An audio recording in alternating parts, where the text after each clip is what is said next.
talking about recruiting from WA, unless he's gone back to New South Wales. Yeah, well, yeah, he might be locked down.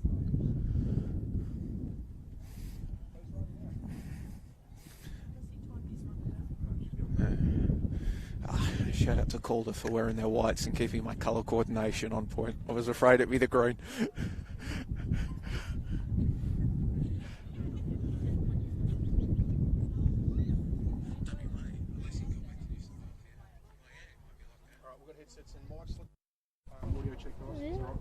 1, 2, 3, 4, 5, 6, 7, 8, 9, 10, 9, 8, 7, 6, 5, 4, 3, 2, 1. And as we see the players making their way out onto the surface here at Calder Park Recreation Reserve, we welcome you to another round of NPLW Victoria. Last week we welcomed the competition back from its COVID-enforced hibernation, and now this week we take another giant step on the road by welcoming back the lifeblood of the fans to grounds across the state. Thank you for joining us today on the NPLW Victoria Facebook page or the NPL Victoria YouTube page. My name is Joey Lynch, to be bringing you all the action today, and it is my absolute pleasure to be joined by the Far Post Podcast's Marissa Lordanic. Marissa, well, we're back again. We were doing the game on Monday as Bulleen got the win, and now a big top-of-the-table matchup. What are you expecting? Hey Joey, it's great to be back with you up in comms. I'm really looking forward to this game. It's not top of the table, but you know, two teams high up on the table. Should be a really fascinating clash. We know Bulleen got the win over the weekend 5-0 against Alamein, so they will be feeling very confident and are looking to continue their winning streak. Calder, on the other hand, losers last week, will not like that feeling and will want to be rectifying that ASAP. So really looking or hoping to see a really kind of strong performance from Calder to kind of rectify that loss last week. But keen to see what Bulleen continue to do. They're really looking the goods at the moment, so can't wait for this one.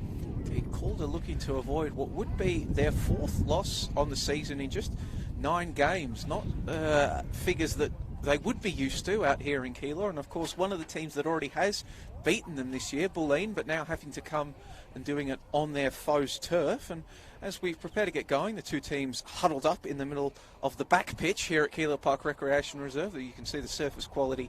The lines are a little bit wonky, but the surface quality itself is very good. Take you through the teams. For Calder United, starting in goal, number 1, Alyssa Daloste. Number 2, Corey Kane. Number 4, Caitlin O'Brien. Number 9, Mindy Barbieri. Number 13, Harriet Withers. Number 14, Natasha Dakic. Number 15, Adriana Taranto. Number 16, Mel Taranto. Number 18, Alex Sinclair. Number 19, Catherine Zimmerman. Number 24, Julia Sardo.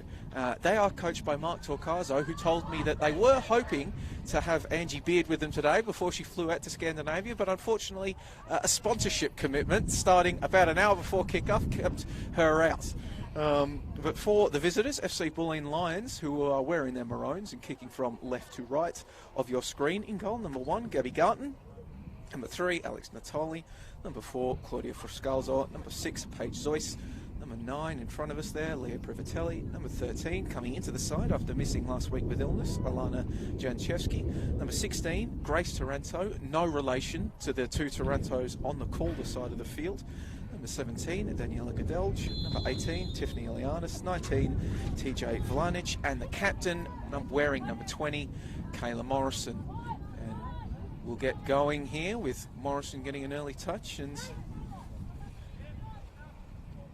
so we watched Bulleen on Monday, and of course we see Leah Privatelli in front of us scoring 2 goals. She probably won't get again today, but what lessons do you think they'll have taken from that game to build on coming into this one? I think for Bulleen, it's just that positivity in attack and knowing that they can score goals. We've seen sometimes they've been a bit slow to start or kind of probe their way in the first half and then really come out strong in the second half. So the fact that they know they can score goals and can score plenty will be something that I'm sure they'll look to use today. Hopefully they score earlier. I reckon it would make Katie Friend feel a little bit better if they were scoring in both halves, but they know the goals will come if they continue to stick to their principles. So they'll be happy, you know, if they are scoreless at the half, they know that they can score those goals.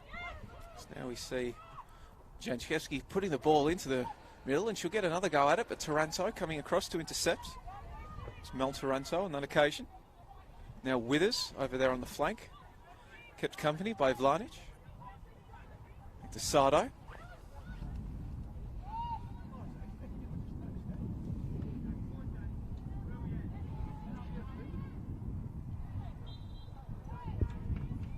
And it will go out for an FC Bulleen Lions throw-in.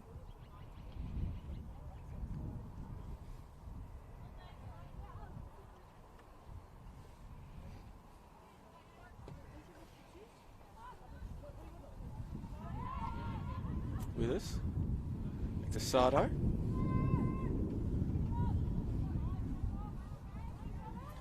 Now, correct me if I'm wrong, Marissa, but Eliadis was down as number 18 on the team sheet, but it looks like she's wearing number 12 out there in the middle of the park.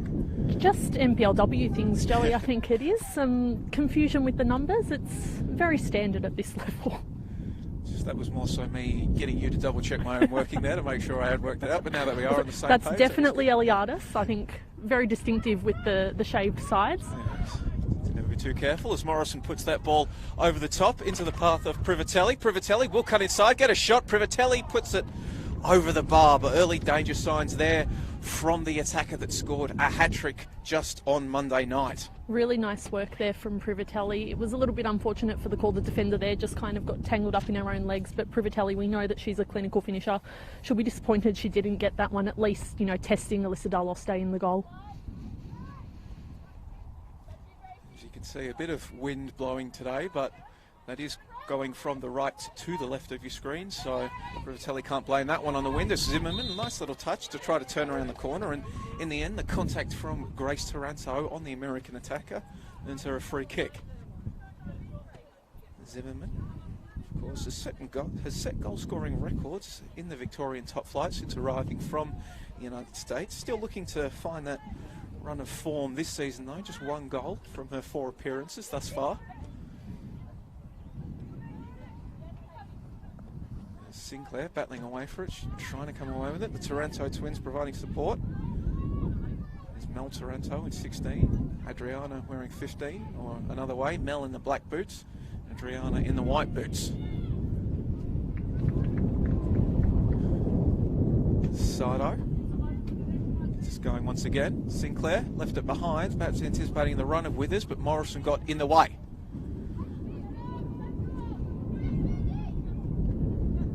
To Sinclair trying to flick it back to Zimmerman, gets it there, now something for Withers to run onto. Sinclair and Zimmerman in the middle, Withers delivers the ball in, will sail over the head of Sinclair.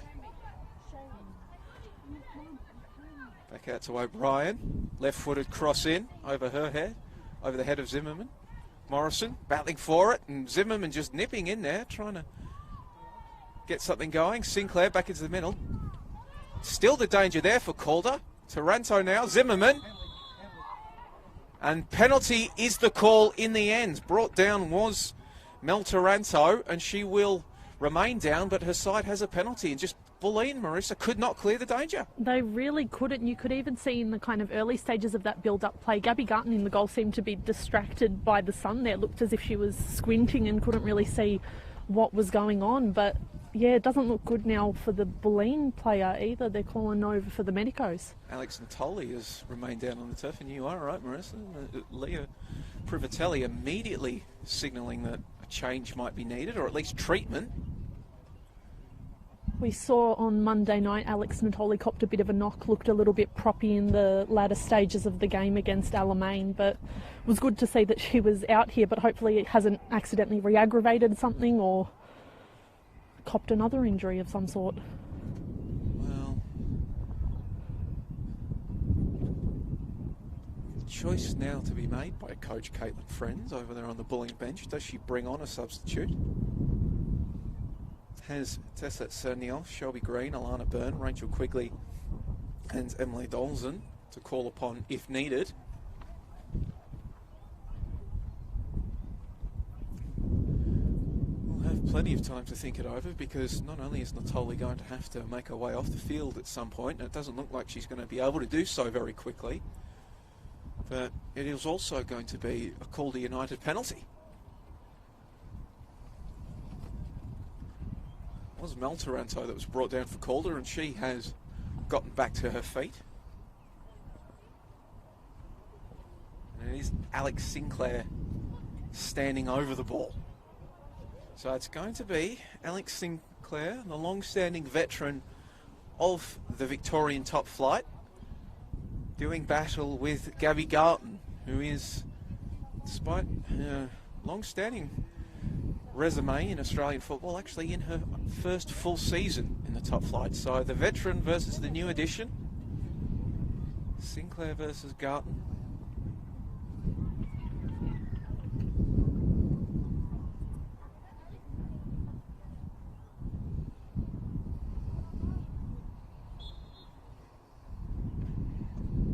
And it is dispatched with cool ease by Alex Sinclair. Gabby Garton guessing the right way, but when it is placed as well as that, it's going to be a very rare keeper that is able to keep it out. A really well taken penalty there from Alex Sinclair.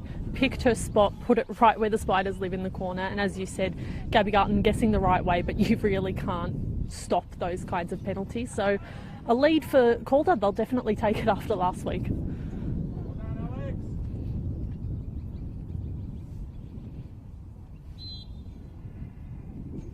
Bulleen, get us going once again. And I think Natoli is over there on the touchline, still receiving treatment. Don't think a substitution has been made. So Frascalzo's dropped into the back four.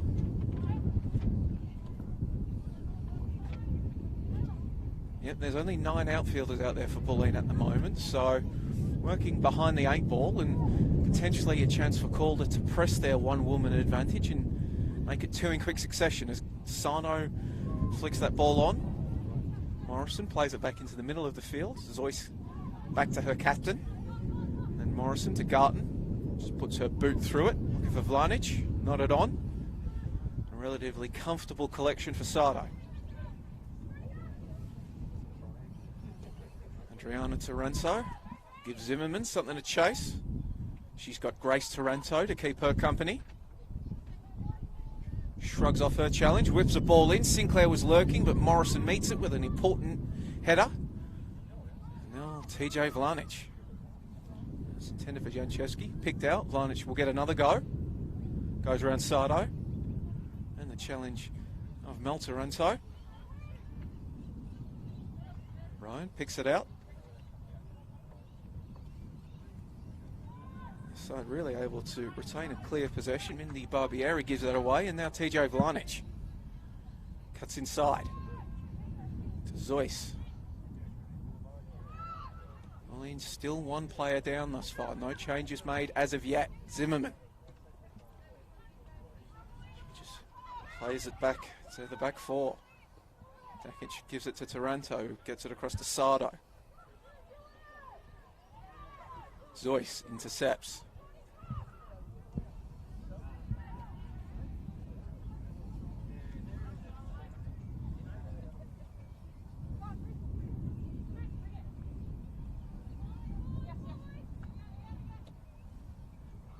Scalzo deputising at centre back.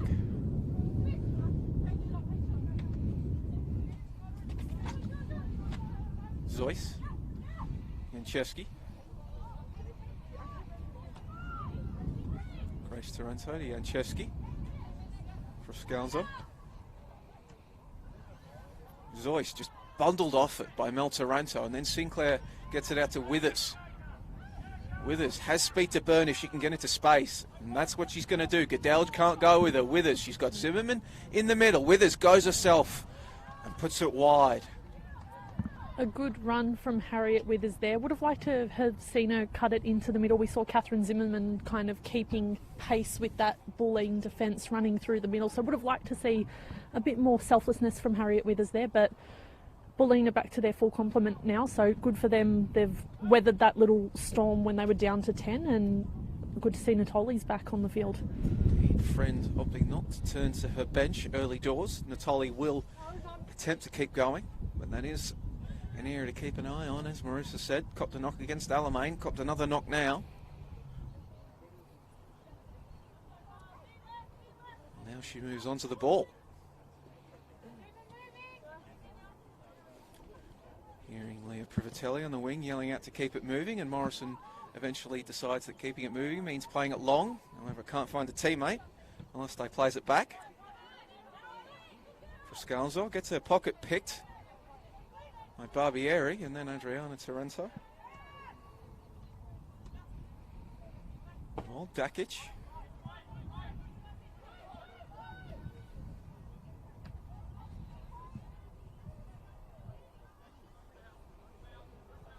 Now advancing up the field is TJ Vlanic. And whipping a ball in. Can't quite make proper contact with it, can Caitlin O'Brien? She's got Privatelli for company still.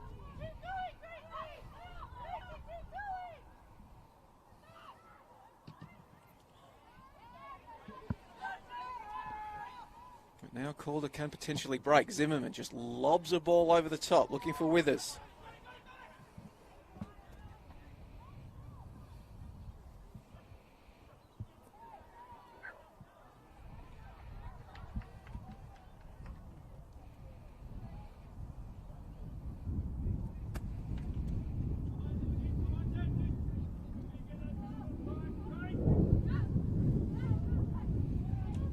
Tolly boots this one long.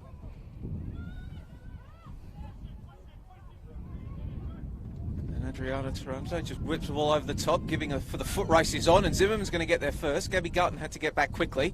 Zimmerman eventually takes the shot, and it flashes just wide of that far post. That would have been sensational from Catherine Zimmerman. You could see the experience up against Gracie Taranto, who's a great player, but just that little bit younger than Zimmerman, couldn't really deal with it. And Zimmerman, the audacity to go across Gabby Garten rather than try and beat her at the near post, it would have been really spectacular. So worrying signs for Bulleen, but really great ones for Calder at the moment.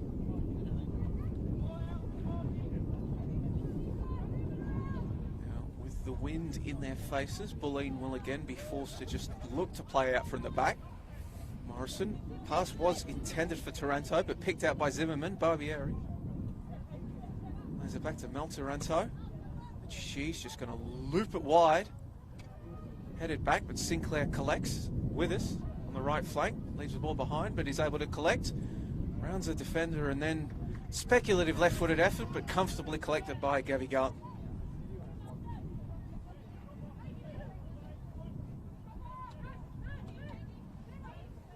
Zoyce loses the challenge, but then the pass was intended for Eliadis, just a little bit heavy for the former Melbourne Victory and South Melbourne player. Withers.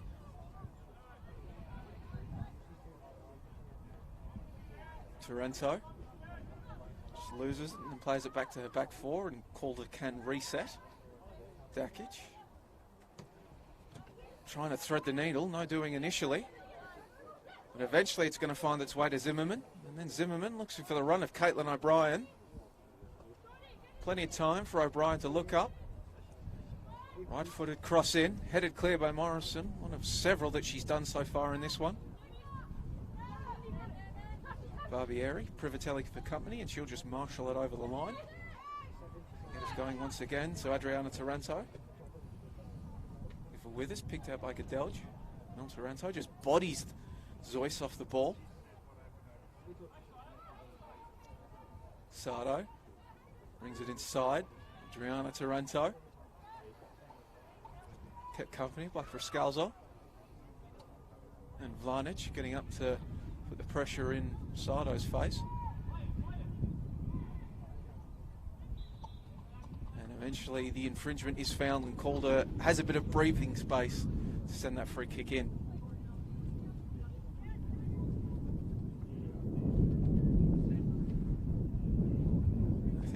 Corey Kane standing over it, who's not wearing 2, as the team sheet said, but instead has gone for the Jumpman number, 23.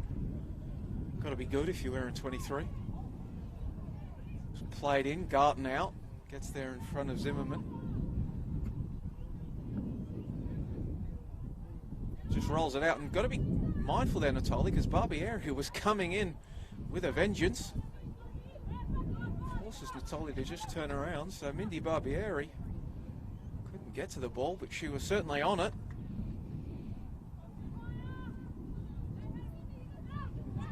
And Natoli gets another go. So Morris.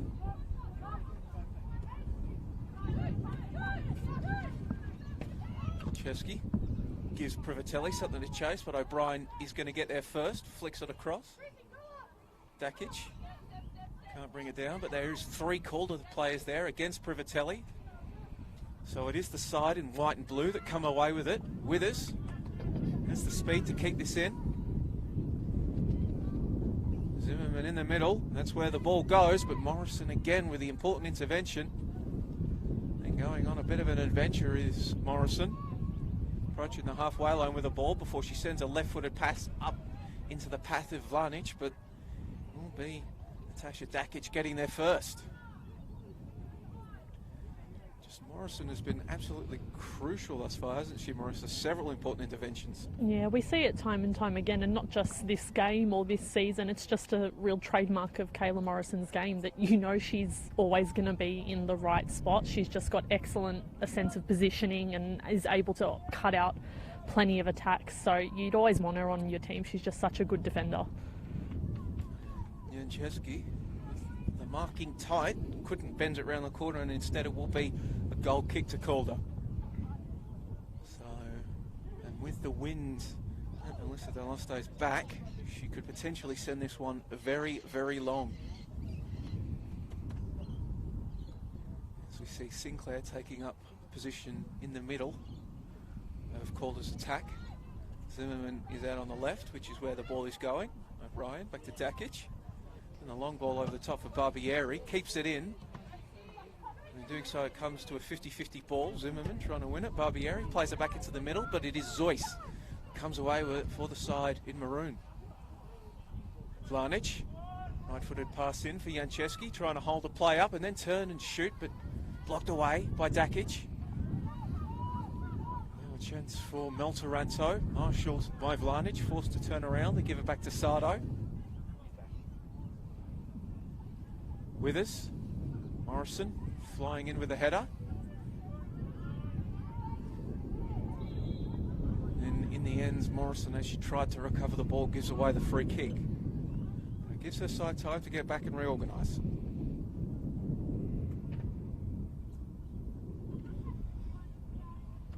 Referee today is Jasmine Steger.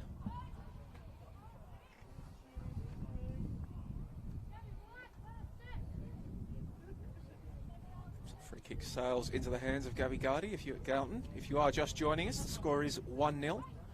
The hosts going ahead through an Alex Sinclair early doors after Mel Taranto was brought down in the area. And it probably has been Calder with the better of the game so far. Yeah, I would agree with that. I think the early penalty did help in terms of confidence. They had the brief kind of period where they were up a woman as well, and they've just looked to settle a bit better on the ball. Now Vlanic for Bulleen, trying to get forward and bring it back level. Adriana Taranto clearing that one, but only as far as Eliadis. Eliadis still going, trying to cut the ball back, but Delaste getting in there to pick it out instead. Eliadis, equal top scorer for Bulleen now. Did have it on her own on Monday night, but then Privatelli's hat-trick brought her level on 5. Now Matoli is able to get up and try to play it forward for the aforementioned Eliadis. She can't collect. Kane boots it forward. And something to look out for here is now it's Alex Sinclair that has gone to the turf and is remaining down, holding what appears to be her right ankle. She had a real grimace on her face and was clutching that ankle. As you said, didn't get a look at the incident, but hopefully she's all right. Teammates getting around Sinclair. 2-time defending player of the year here in the NPLW is Alex Sinclair, your favourite NPLW player's favourite player. Natoli, who herself has been in the wars, goes to check on them, so maybe those two can relate. Not a good day for Alex's, it seems. Doesn't matter how you spell it.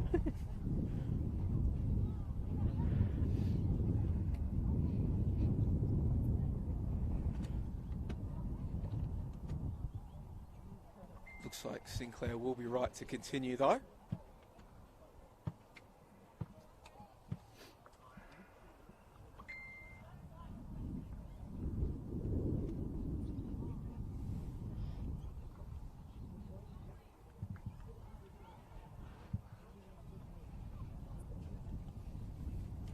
Sardo plays it forward for Adriana Taranto. Zoyce for company, but she shrugs off those attentions, but the pass goes straight to Morrison. Natoli. Chipped forward. It will go over the head of both Dakic and intended recipient Janchevsky. Zimmerman. Adriana Taranto. Sardo gives it to Zimmerman, who's come into the middle. And then loses her marker and keeps going with the run. And Zimmerman just trying to get it out to Sinclair out in the left, but couldn't do so, but perhaps that was because she was being fouled in the process of passing it. Morrison just getting a little bit of feedback from referee Jasmine Steger, it looked like, nodding her head.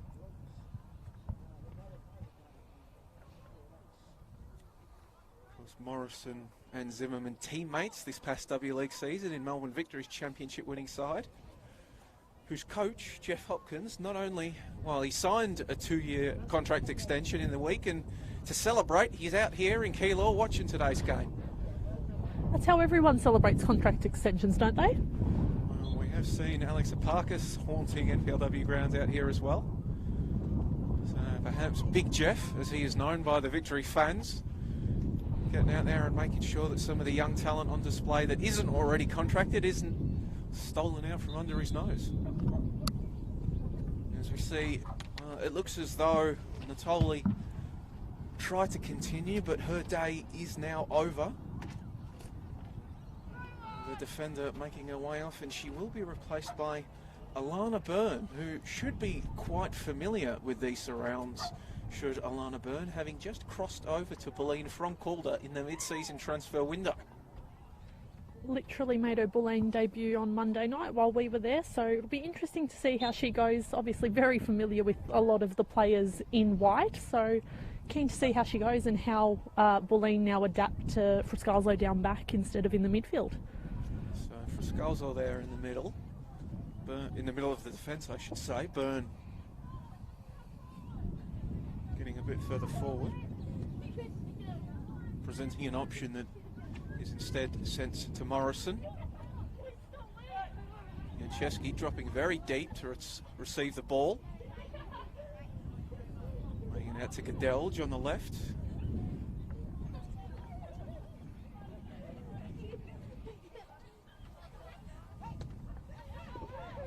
Zoyce trying to turn around the corner for the newly introduced Alana Byrne. Adriana Taranto gets in the way, plays a 1-2 with Zimmerman.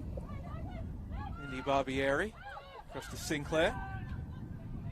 Lots of space on the left for Calder, but there was nobody running into it, so Sinclair has to hold it, and eventually the run of O'Brien comes, but the pass picked out. Taranto plays it upfield, but it is picked out by the Calder captain. Into the middle for Mel Taranto.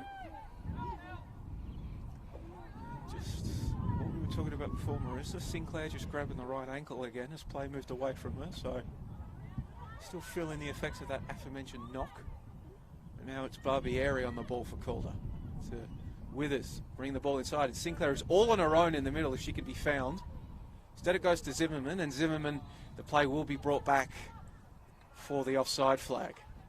Bit of venom in that shot from Catherine Zimmerman, but again, Calder seemed to be finding a lot of joy down that right-hand flank through Harriet Withers. We know that she has the kind of speed and the pace to exploit the wing, but liked it, the move, the decision to kind of cut back inside. Unfortunately for Calder, though, Zimmerman was not in a position to do anything with it. Withers signing with Calder this year, spent the W League season with Melbourne City. Before that, spent some time with Souths United in NPL Queensland. And she is, of course, also an alum of Murray State University in the United States. The races, fitting given her speed. He's also a big fan of free pizza. Aren't we all? Zimmerman now. Shot from range, but nestles herself snugly in the belly of Gabby Garton.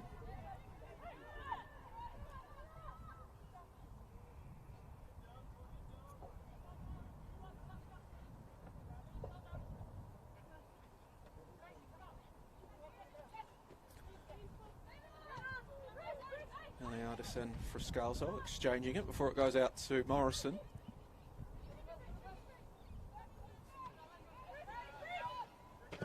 Friscalzo looping over the top, but really just nobody there running onto it, and maybe just a bit of speculation drawn from the stoutness of Calder's defensive block thus far. Yeah, the defensive efforts from Calder have actually been really impressive. We've seen a couple of times Bulleen have just tried to kind of lob it long and it hasn't really been effective either. So they're not kind of getting any joy going along the ground and trying to build it up, but they're not getting any joy trying to play the ball long either. So a question for them to figure out kind of in this first half and as we progress through this game. There's now potentially a chance for Bulleen to build. Getting themselves a free kick out there on the left. 2 balls on the pitch. Always a bit of fun. Multi-ball rule, not in effect.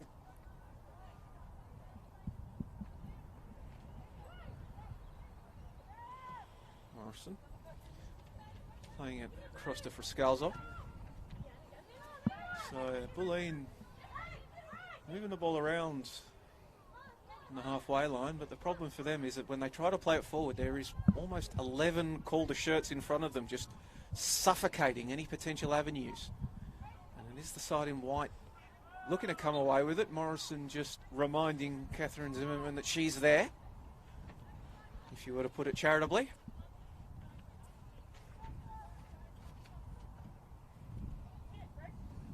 Free kick, Sinclair trying to win it, but it will be Friscalzo getting there instead. Goes to Ranto.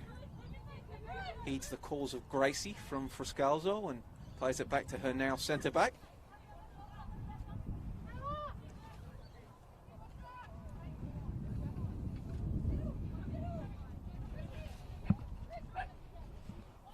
Friscalzo goes on a bit of a run and then plays it through for Janczewski. Turns around, plays it centrally for Privatelli. She'll knock it back for Eliadis. Can shoot from range, Eliadis. Instead she goes for Janczewski. Then once again, just the horde of Calder players descend and force a turnover. Now something for Zimmerman to give chase, but aware of the danger. Sweeper keeper Gabby Galton coming out and intercepting.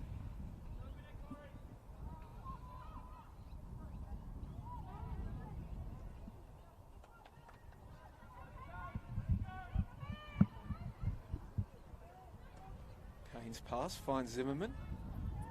And seen it now a few times where Morrison is really going with Zimmerman, isn't she? Yeah, and to be honest, you don't blame her. Zimmerman, we know that she is just so fast, so deadly, and I suppose they have spent the W League season together, so even though they've played against each other at NPLW level before, there's, I suppose, a new understanding from being teammates as well. So not surprising that Morrison will want to keep a close eye on her and make sure she's not doing anything too good. Well, and this time it's Mindy Barbieri who's broken through one-on-one with Garton. Barbieri makes it 2-0 for Calder United. She broke through one-on-one.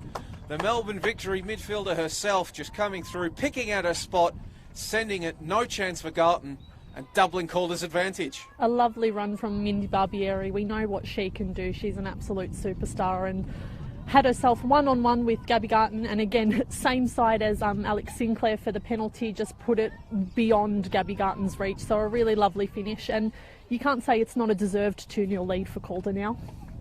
Absolutely, they have been resolute in defence and poking and prodding in attack, and now they get the goal from open play to make it 2-0, and perhaps normal service resuming for Bulleen as just the long looping ball over the top goes straight out and Calder can come away with it.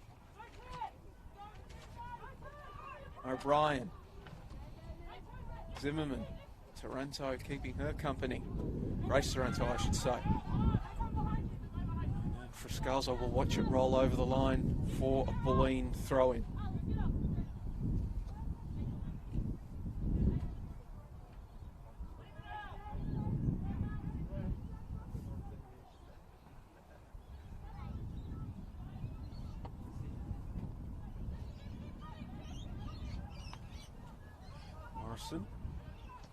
Centre back plays it to striker, but then Janczewski's pass was intended for Alana Byrne, gets picked out.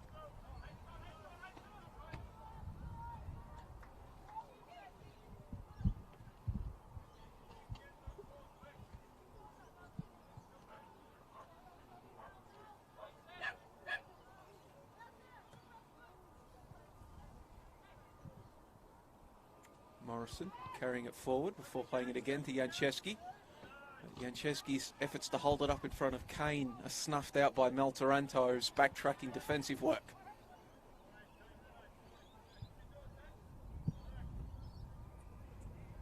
All over the top now, and Barbieri can run onto it, but Gabby Garton not going to let her get another one-on-one shot, and out of her area, well out of her area, and puts it out for a throw-in. It's good keeping from Gabby Garton there. We saw on Monday night sometimes Beth Mason-Jones, the Alamein keeper, would come out of her area, and Leah Privatelli would somehow end up scoring a goal every single time. But good keeping there. Didn't want to let Mindy Barbieri get another goal one-on-one. Barbieri out to Withers on the right. Back to Sardo. Taranto that has dropped to cover her right back and now can carry it forward. Mel Taranto trying to play a cheeky 1-2, and it's going to eventually come to Taranto. Played in, Sinclair is there, just beats her. And then Grace Taranto. God, there are so many Tarantos out there on the park. Pokes it away.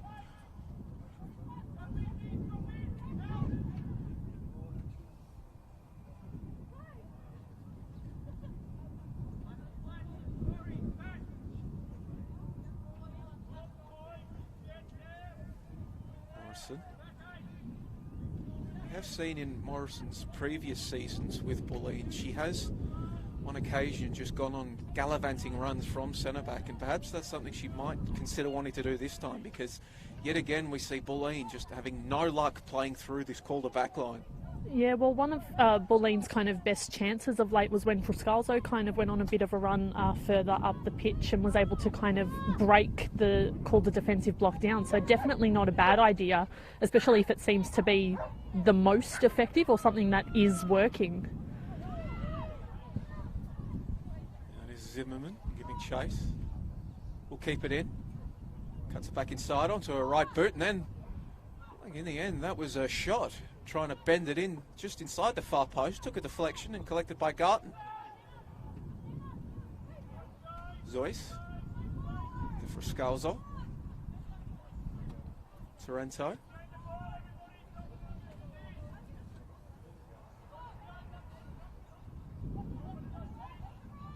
Morrison will look up and play it to TJ Blanich. Gets it out to her left back behind her. The discipline's called as shape holds, and Bulleen will just have to keep knocking it around. You can see now there is 11 players in front of Morrison as she looks up. Same spectre confronts Eliadis, and as a result, long ball over the top, sails over the head of Privatelli and goes out for a throw-in.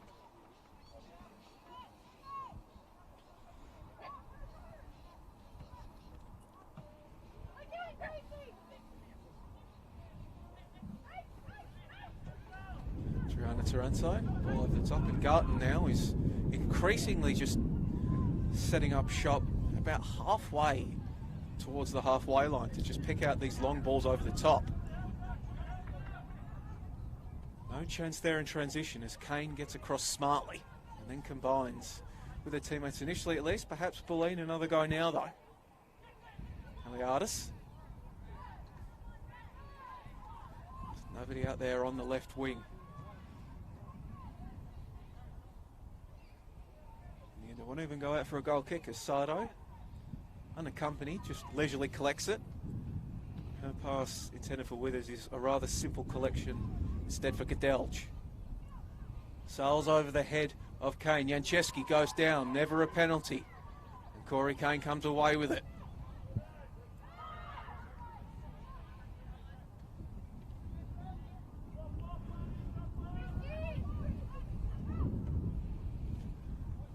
Grace Taranto. Zois. Back to Grace Taranto. Trying to thread the needle into the path of Privatelli, but instead is collected by Natasha Dakic. Now our centre-back partner Corey Kane on the ball.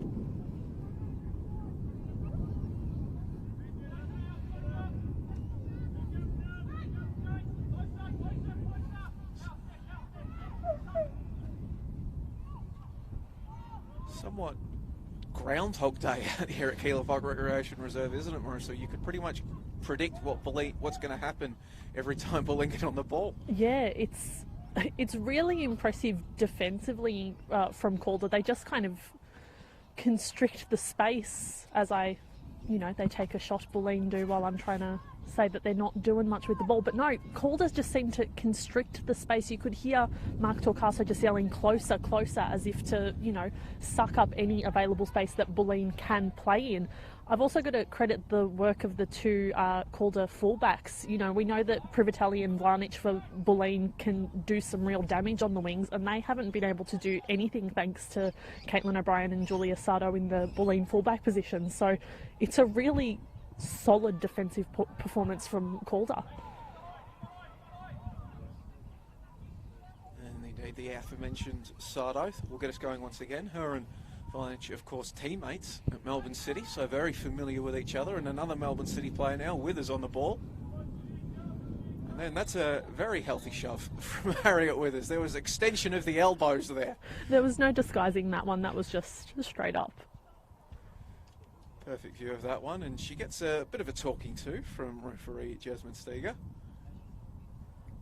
Perhaps one of those cases of you do that again and you are going into my book.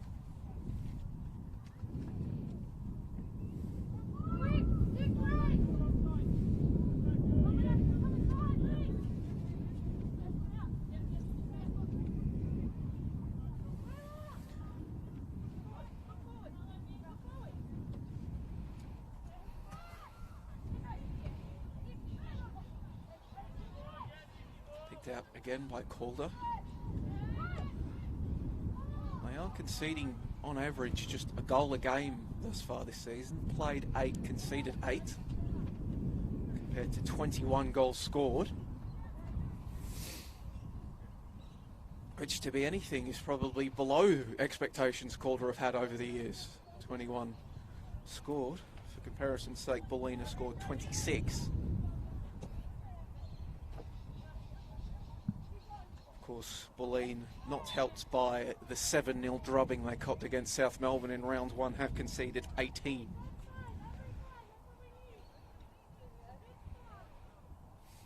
Sorry, I should say they've conceded 14, make that 16 with the 2 goals that Calder have scored today. Taranto's long free kick, picked out, Privatelli. Back to Taranto. And then Caitlin O'Brien. Marissa, you did praise O'Brien, and now she's getting forward. Bringing it inside onto a right boot, trying to play it through to Zimmerman. Zimmerman just does enough to keep play going, and then what a goal from Catherine Zimmerman. Making something out of nothing. There was a tiny window that she could have aimed at to get that third goal for Calder, and boy did she hit it. She absolutely threaded the eye of the needle there. That was sensational from Catherine Zimmerman. It didn't look like it was going to amount to anything. It seemed that the play had kind of hit a dead end, but Zimmerman, to her immense credit, took the shot, and it seemed to just escape under the diving Gabby Garton. What a sensational shot from Catherine Zimmerman. In the aftermath of that goal, Bulleen have just huddled up just outside their penalty area. Just an emergency meeting, so what being called. I think you could see Eliadis in there just directing traffic, and Bulleen trying to figure out what has been going on. They did enter this game 3rd on the table, above Calder in 4th.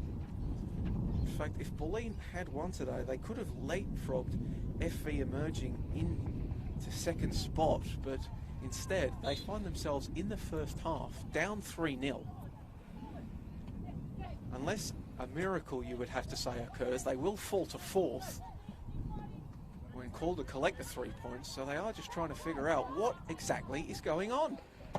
And they've been so good ever since those opening 2 losses. They've been on a 6-game winning streak. They've been really, really sensational. Plenty of clean sheets, lots of kind of 3-0 performances. So they've been able to score, they've been able to defend, but all of that seems to have just left today. So I can imagine the halftime talk is going to be a stern one, because this is not what Bulleen want at all.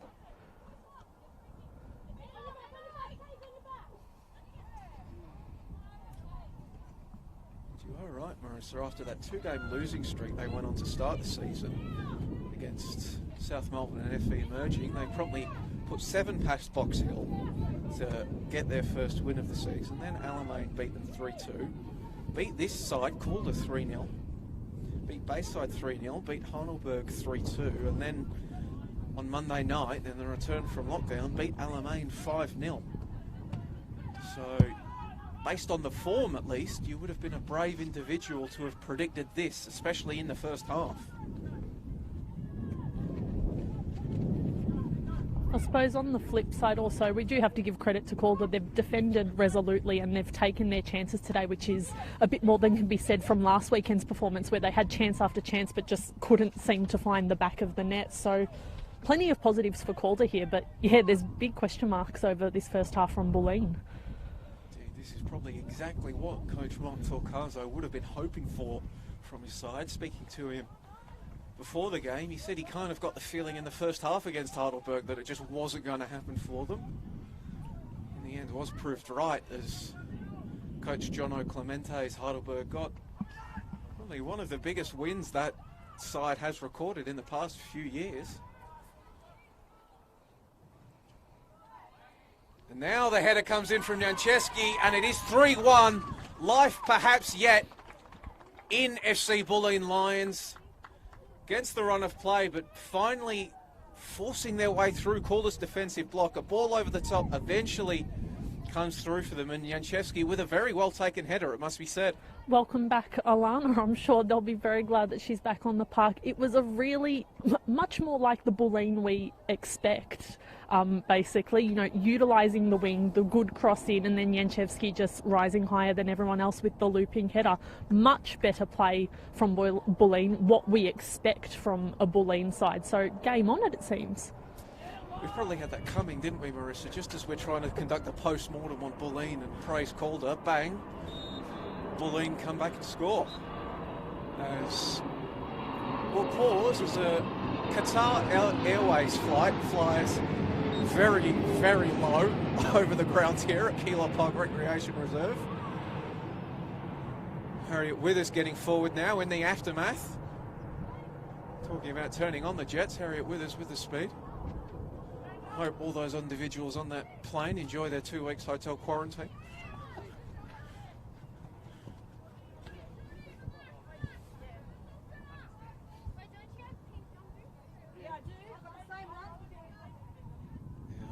After that excitement, Caitlin O'Brien can get us re-going. Her throw-in just goes to Friscalzo, who will collect. And the artist, perhaps we can attribute Bulleen's goal to the pep talk that she gave her side in the aftermath. But that ball will go out. Privatelli's header back, not in time.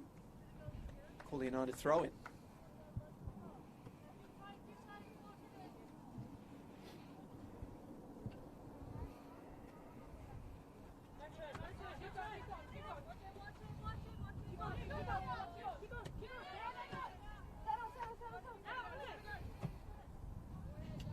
Sinclair brings it down, twisting and turning, eventually plays it back to Zimmerman.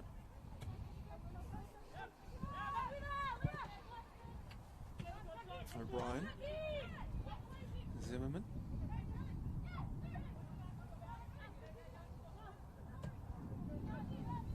That one will escape both the runs of Zimmerman and O'Brien as it makes its way through to Garton. So looking around, the first round that fans have been able to return to grounds. Somewhat healthy turnout here at Keilor Park Recreation Reserve on the back pitch. Say maybe about 100 or so, Marissa, along the fence on the broadcast side. Some very handsome looking dogs hanging about, I must say as well. We'd love to see some dogs of the NPLW.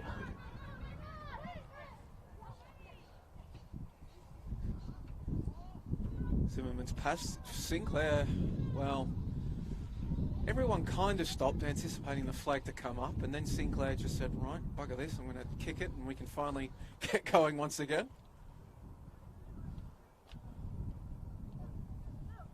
If you are just joining us as the first half wears down, Sinclair did put Calder ahead early on from the penalty spot, and then Mindy Barbieri breaking through one-on-one, made it 2, and then Zimmerman with one of the better goals you will see probably this season in NPLW, threading the needle to make it 3. But then Bulleen responding and getting one of their own through off the head of Alana Janchevsky. And it will indeed end 3-1 at the first half here. Those goals that I mentioned making the scoreline, and Marissa Calder Calder on top in this one, but signs of life late for Bulleen. Yeah, absolutely. It was a really solid performance in this first half from Calder United. We saw how well they did defensively, and obviously 3 very well taken goals, particularly that Zimmerman one was absolutely sensational. You've mentioned it during the broadcast, the Tiff Eliadis pep talk seemed to really put some signs of life back into this Bulleen side, and I think they'll be really, really stoked that they do have that goal, so it's only a 2-goal deficit then heading into the second half. So can't wait to see what they come out with in the second half after Katie Frang gives them a bit of a talking to, and can't wait to see then how Calder kind of respond and see if they can kick on with the job as well.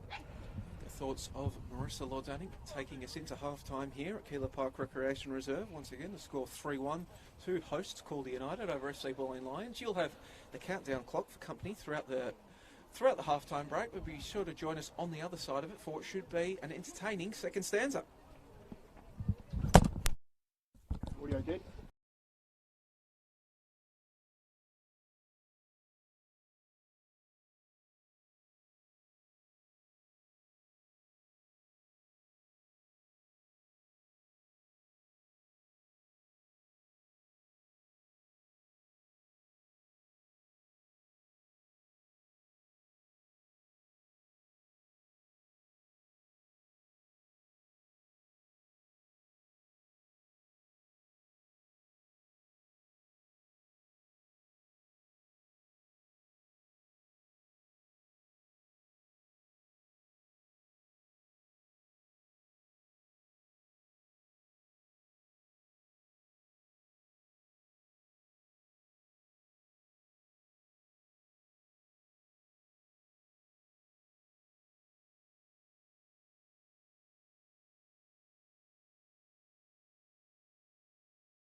at Keeler Park. It was Eliadis and Kayla Morrison deep in conversation, and we did see Tiffany Eliadis sort of bring her entire side together in the aftermath of Zimmerman's third and give them a pep talk. And probably if Bulleen are to fashion some sort of majestic comeback and get a point or even a win from this one, it is going to be those two that really are going to be key, isn't it? Yeah, absolutely. You know, they've got those two players in terms of leadership kind of roles, but they've got leaders all over the park. So it's going to be really a team effort to kind of bring everyone up to the level and kind of get them playing the way that they know they can. So lots of players need to step up, and they're definitely more than capable of doing so. As we see also that Coach Caitlin Friends at the half has opted to go with an attacking change as well. It is Daniela Gadelge making way for Rachel Quigley. So Rachel Quigley, of course, a name very familiar to followers of Australian women's football. Spent time here in NPLW Victoria as well as Melbourne Victory and Adelaide United. So a goal scorer entering the park for the Lionesses, and no doubt Coach Caitlin Friend hoping that Quigley can prove the difference as they try to drag themselves back into this one. But it is Calder getting us going once again. Made forward, but Vlanic intercepting. Jancheski, who's come out to the left. Quigley taking up a position in the centre, and Leah Privatelli remaining in her preferred slot on the right. Eliadis behind the front three, making a run, which is ignored.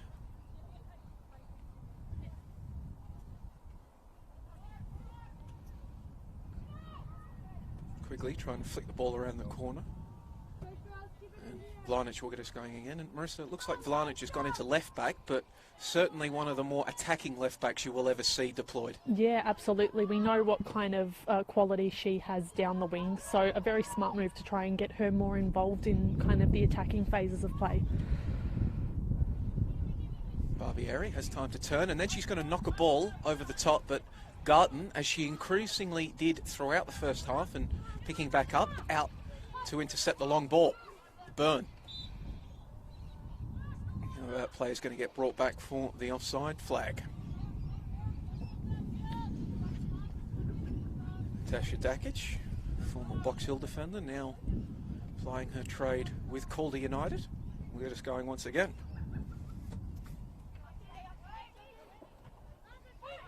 Vlanic heads it on to Jancheski. The Melbourne City player heading it to the newly signed Perth Glory player. One of a number of Victorian talents snapped up by Glory coach Alex Aparkis here in the off-season, getting his work done pretty early indeed, isn't he, Aparkis? He sure is, and to be honest, after the season Perth had, you can't blame him wanting to kind of do as much as he can as early as he can. As that one's going to fall at the feet of Corey Kane. Had to get something on it because Quigley was lurking. There wasn't a lot of room for error with that one. Very well done by Corey Kane there. Did the fleeting touch coming off her boot and grabbed by Delosto. Byrne heads it across to Privatelli. But Calder, defensive effort has been impressive throughout this game, forcing the turnover. Adriana Taranto.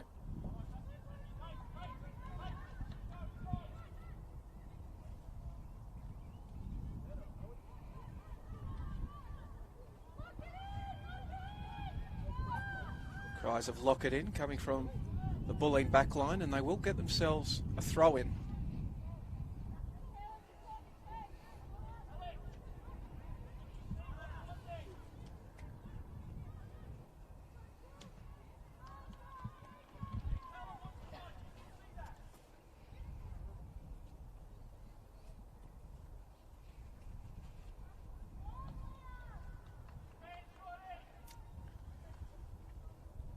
I think I'm seeing an error from the fourth official here, Marissa, as it was indicated on the board that Gadelge was going off, but it is in fact Grace Taranto that has gone off, and Gadelge remains on the pitch. So not 16 departing, not 17. So just take what we all said about Vlanic replacing Gadelge and replace it with Grace Taranto.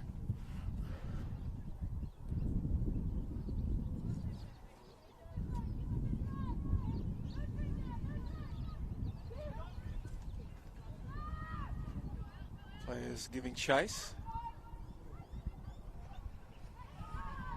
Morrison plays it back to Garton.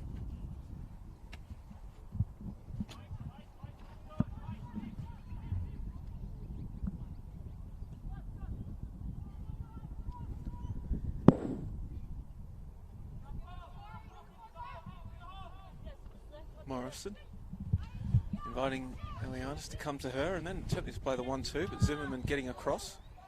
Will be a throw-in for Bulleen. TJ Vlanic getting up to take it.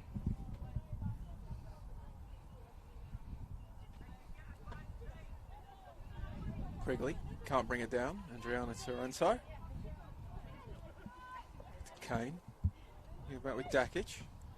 Then played forward. And Barbieri giving something to chase. And she's going to get there before Gartner. Gartner is well off her line. Getting just inside, about an inch inside her penalty area to take that one. But that was almost caught in no man's lands there. Was the Minnesota-born Argentine international, Gabby Garton. That was a real game of millimetres there from Gabby Garton. She'll be relieved that she was on the right side of the line there. But another good run from Mindy Barbieri. We know that she can score from that kind of scenario. Couldn't on this occasion, but a very good attacker is Mindy Barbieri. Skulls up. Veritelli brings it down, but has her pocket picked in the aftermath. But Eliadis coming away with it now. Puts the ball in quickly, chests it down. Has to go back and get it, and then Zeus. And we did see Zeus score an absolute banger from a similar position against Alamein, but that one flies over the bar. We know that the long-range shot is definitely something in her locker. Didn't really get her head over the ball on that occasion, but we have to say in these opening kind of stages, a much more settled half from Bulleen, a lot better looking from them. They seem to actually be able to cut through this Calder defence, which is good signs for them and hopefully means that we get some more goals and we have a really interesting second half.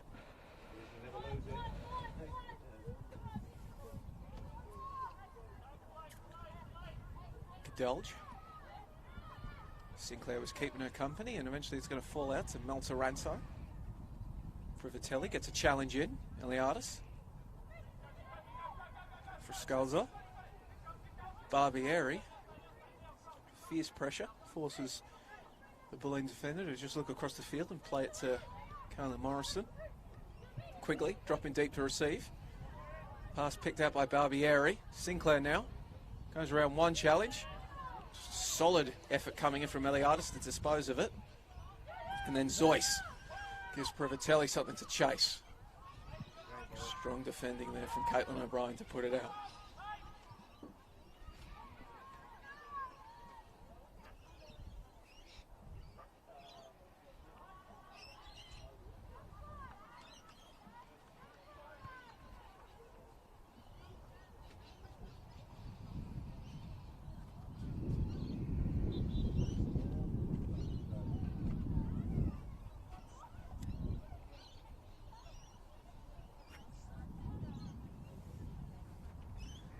We should also mention that NPLW Victoria, not the only, well, the NPLW Victoria Championship, not the only trophy on the line this year in NPLW, in women's football in Victoria, I should say, is Marissa, the Nike FC Cup. After going into hibernation for a year last year because of the pandemic, it is back, and the quarter-final draw that you will be overseeing on Monday.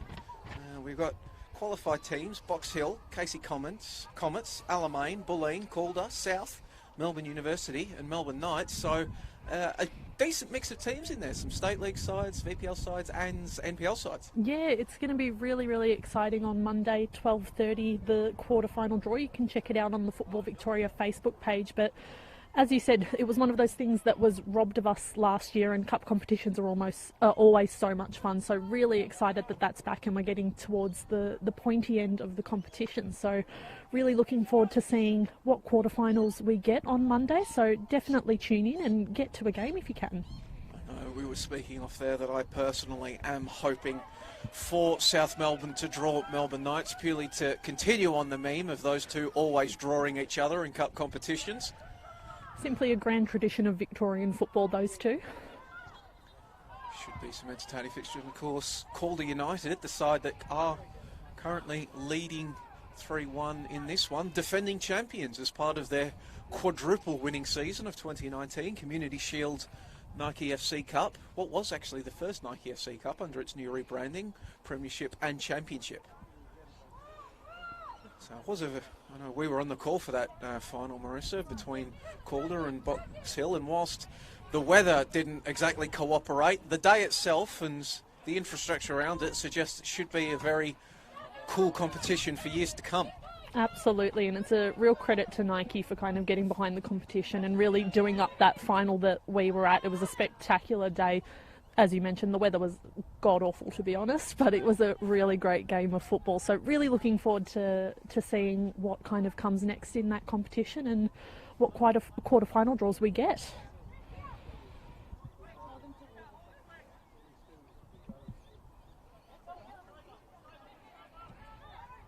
Indeed, be interesting to see.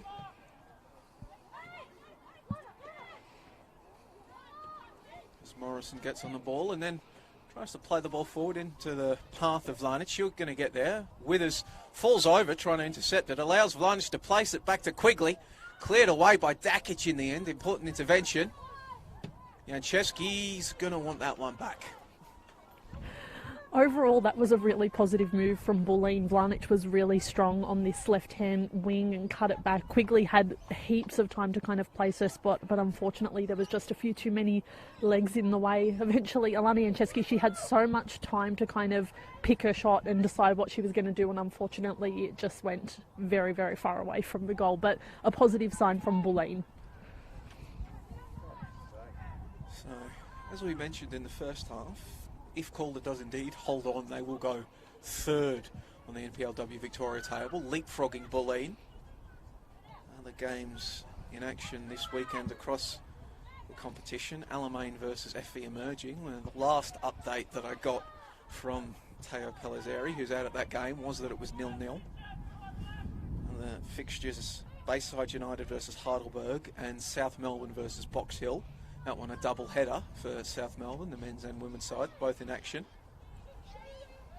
Should also mention that in the VPLW, which will send 2 promoted sides to the NPL next year, I mean, we can probably safely say that Burundara, Kerry, and that's appeals for a free kick, going to get turned down.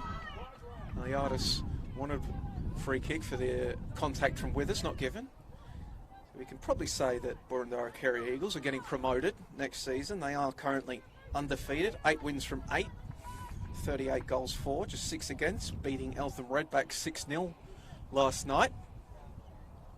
Other games in action across that competition happening on Sunday. Melbourne Knights versus South Yarra, Whitehorse United versus Geelong Galaxy, Casey Comets versus Preston Lions, Southern United versus Melbourne University. That effort from Eliadis is comfortably taken by Dallas State.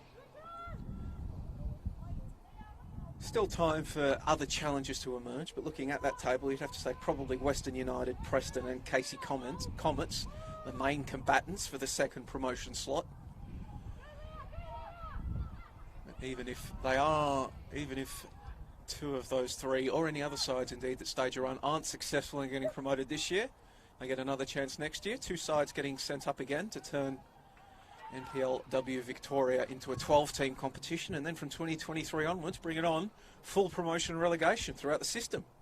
It's so exciting that that's kind of what we're building towards, and we know there's so many good storylines that come out of promotion and relegation, so really excited that we're well on the way now to kind of having that in women's football down here in Victoria. Indeed. Feel free to not join me in this, Marissa, because I know it's controversial, but bring on the pro-rel arguments and the interconnecting of the pyramid throughout Australian football. All those storylines, as you said, and who knows what can emerge. And that corner is swung in.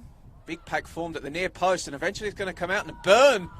Well, and there's appeals for potentially, I'm going to say, a handball. It was cleared off the line from Burns' effort. Such a massive bodies in there, difficult to tell what was going on, but there is also a chance for Calder to break through Caitlin O'Brien. She's got space in front of her. She's also got Barbieri and Sinclair in the middle. Looked like it was intended for Sinclair, got picked out. But in sending it in, O'Brien has been fouled. I think Vlanic needed to make the tackle because O'Brien really was on her way, and they had Barbieri and Alex Sinclair, I think it was, running down into the centre of the field. So it was a really good chance for Calder. So I suppose a bit of a tactical foul there almost from TJ Vlanic. Now we see Calder getting a number of bodies forward. Caitlin O'Brien, the lone player back for Calder, pretty much everybody else in some semblance of an attacking position. As it gets swung in, Garton's coming, so was the run there of Natasha Dakic in the end. Garton collecting in a position she absolutely had to. The Melbourne Victory goalkeeper.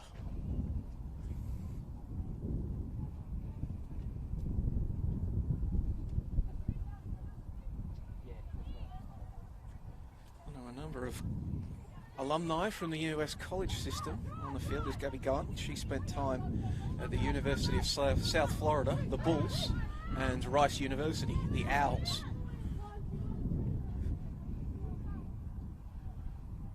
She'll play that to Kayla Morrison, who spent time at Kansas University, the Jayhawks. Rock Chalk Jayhawk, as it were, and she was also that university's first ever all Big 12 selection.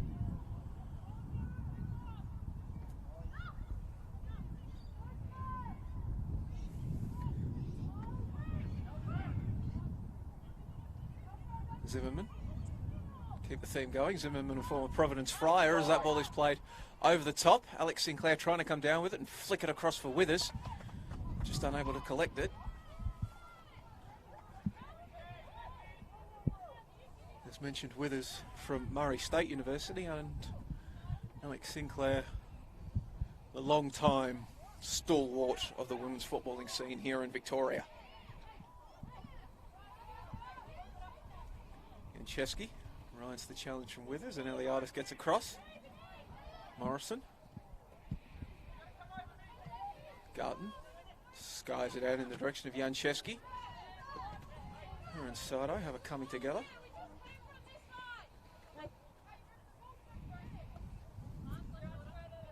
And will be throw in for Sardo. She gets us going once again. Sinclair wanted to play it back to her right back, but the pass is slightly wayward. TJ Vlanic jogging over to get us going now on what is the attacking left flank for Bulleen. Vlanic back to Morrison. For Scalzo, deputising at centre back after the first half injury to Alex Natoli. We saw Natoli making her way to the dressing rooms at half time. Marissa's will briefly pause as Privatelli trying to bring something in, and Cross takes a healthy deflection. Kane whips it up, back in. Quigley now. Quigley! Saved by Daloste. Another chance for Quigley. She's had opportunities, but just hasn't been able to make perhaps as forceful as contact as she would have wanted on them. I've also just liked what Quigley's brought to this Bulleen side. I think she's kind of added another dimension and allowed them to be a little bit more like the Bulleen we're more used to, rather than what was produced in that first half. Zimmerman gets on the ball, and as we're saying, Natoli, well, we saw her walking off, Marissa, and she was very ginger coming off, wasn't she? Yeah, very slow. Felt very bad that we were playing on the back pitch and she had to walk across 2 fields instead of the regular one, but had the ankle very heavily strapped, so hopefully it's nothing too serious for Alex Natoli. We know that she's a great defender and has been sensational kind of in partnership with Kayla Morrison for Bulleen so far this year, so hopefully it's nothing too major and she's back on the pitch very, very soon. Bulleen next week will host Bayside United, so you'd have to think that probably getting rested for that one will Alex Natoli. Don't want to aggravate anything after she initially looked to have hurt herself against Alamein and then tried to get through this one. Bit of a sterner test awaiting Calder United next week, as they will be facing FV Emerging. Surprise packets of the season thus far, FV Emerging, but really you love to see it, areas, the youngsters coming through.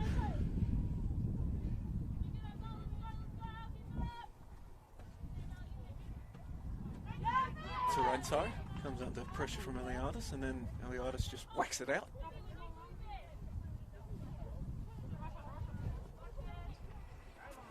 Alana Byrne. Sharp little pass to Paige Zoyce, and then Zoyce gets it to Privatelli on the right. Privatelli looking for the touchline, and then slides in a ball just at the back post. Rachel Quigley couldn't make contact with it. That was very slick from Bulleen there. Paige Zoyce and Alana Byrne in the centre of the park did really well there. Then out to Leah Privatelli on the right-hand flank, did really well to get the cross in. And Rachel Quigley, it was so close. It was such a dangerous ball in. So a really, really good move there from Bulleen. Should mention that whilst based on the first half you would have said Calder probably pretty safe bets, Bulleen can score and score in a hurry. The round 5 meeting between these sides. Bulleen doing their work, getting all 3 goals within 20 minutes. And that evening it was Privatelli with 1 and Eliadis with a brace, both out there now, so as unlikely as it might be, you can't count them out. Privatelli flicks around the corner. Perhaps intended for Zoyce, but Adriana Taranto picked it out. And then for Scalzo, giving chase. So is Morrison. Back to Garton. Sinclair continues her run to apply the press, forcing Garton to look for Janczewski out here on the left.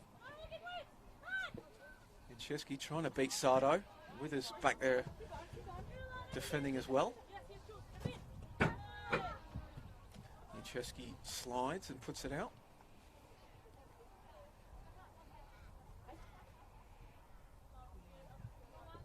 Of our broadcast position here at Keilor Park Recreation Reserve. It goes up the touchline, but Vlanic in her position at left back comes away with it, does the Serbian international. Quigley turns the corner, plays it upfield. They're giving Eliadis something to chase. Kane did get there, and then a bit of a hospital back pass gave her keeper a lot of work to do. Calder live to fight another day, but you are indeed right, Marissa. Rachel Quigley asking a lot of questions of this Calder defence ever since her introduction.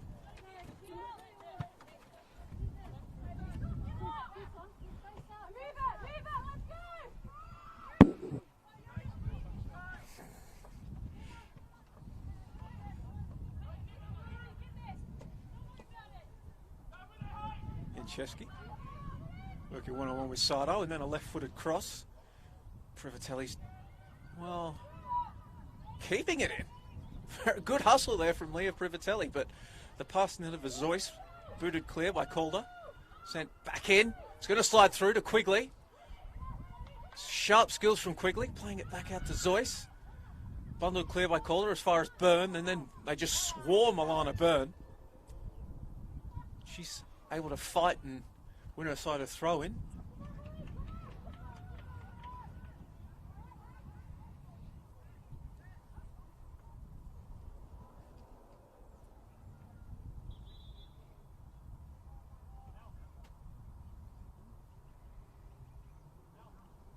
So we're going to have to briefly pause. I think perhaps a blood rule is trying to figure out what's happening on the far side there.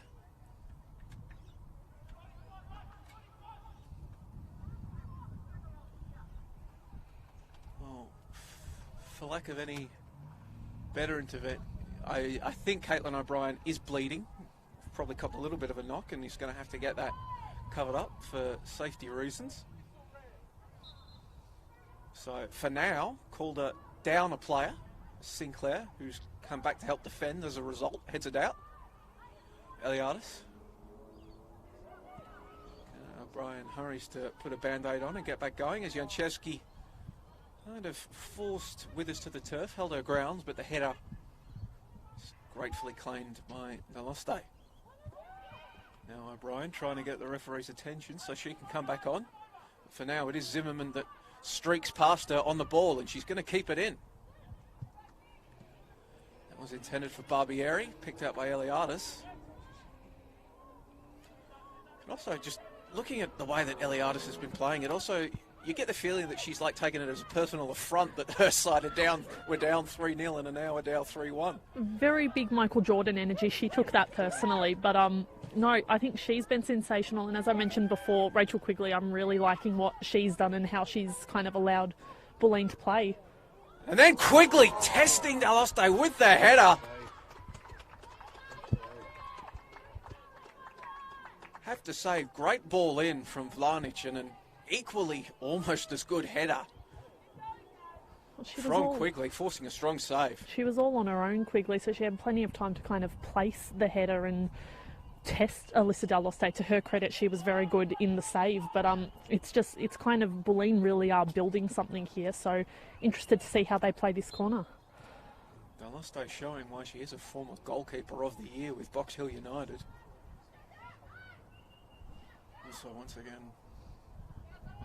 pause as Goodelge tries to bend it back into the pack. The short corner routine doesn't pay off. O'Brien, who has returned after cleaning up the claret that was on her leg. For Scalzo. That's Morrison, who's found herself out on the right. So a very unfamiliar position for Goodelge briefly as centre back. And we'll see whether she can defend us. That's going to get whipped over the top. Sinclair, but Garton gets there first. Byrne heads it down to Morrison. Zimmerman for company. Victor Frascanza.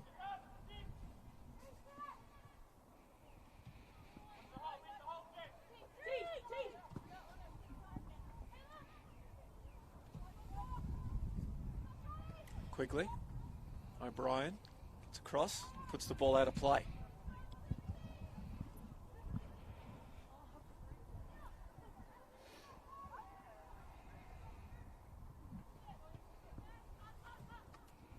Kane just boots that ball long.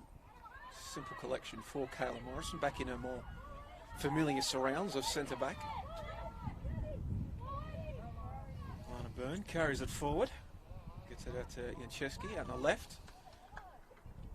Zoyce to Janczewski, gets round one challenge, but then Corey Kane with the intervention to send it clear, and Bulleen have to come again. Vlanic. Eliadis kills the ball down. He turns and faces goals. Eliadis shoots! And Bulleen are coming. They are poking and they are prodding, but for now, they are not rattling the back of the net.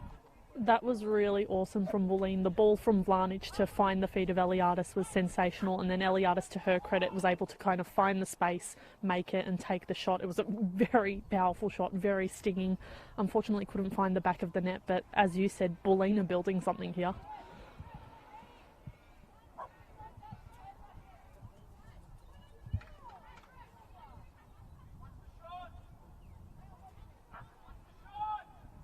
Slightly unimpressed.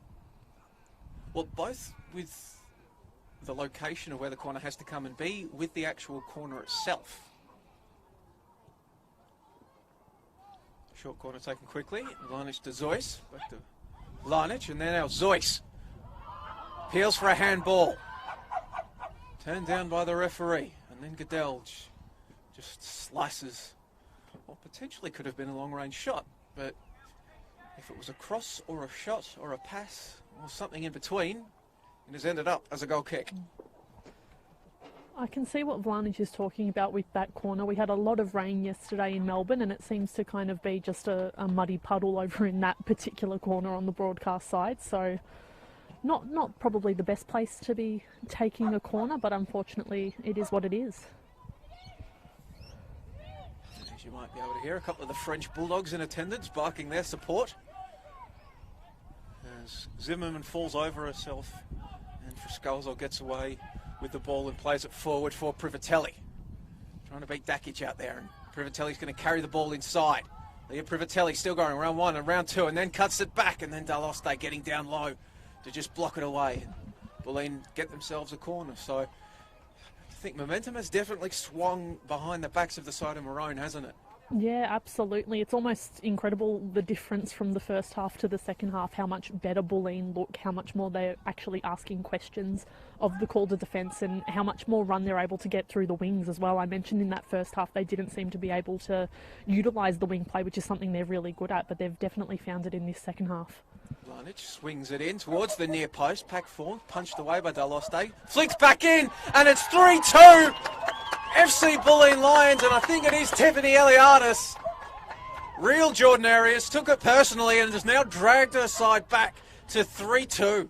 That was, you can say that goal has been coming for a long time for Bulleen. They've just been asking so many questions of this Calder defence, and it's finally come off a corner. We'll give it to Eliada. She deserves it after the pep talk in the first half and kind of just by force of will putting this Bulleen side forward and just continuing to attack. So 3-2, game on. 3-2 indeed. It is game on. Calder storming out to a 3-0 lead and looking pretty much home and hosed. Now they are going to be forced to try to dig in and hold on to a slender 3-2 lead.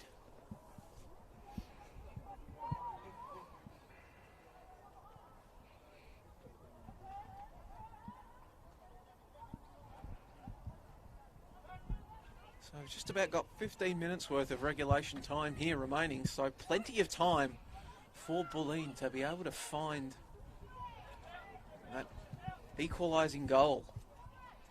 And you'd have to say that if you were basing it on momentum, they're in with a very good sniff. Dakic will keep the one in, that ball in.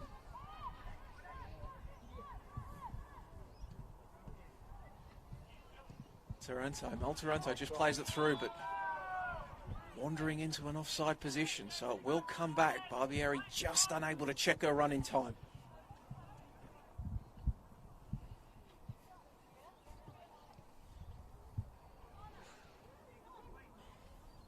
Morrison, all the time in the world to look up and play it through to Quigley, who's been such a difference maker since she came on. Players have gone down and we're going to have to stay with that one because players continued, but I think it is Mel Taranto is very ginger, so we'll keep an eye on that one as Frascalzo looks up, boots it forward. Privatelli, nice little touch, gets another go off, it bounces off O'Brien. Into the touchline and Privatelli, veteran Nouse, wins her side a corner.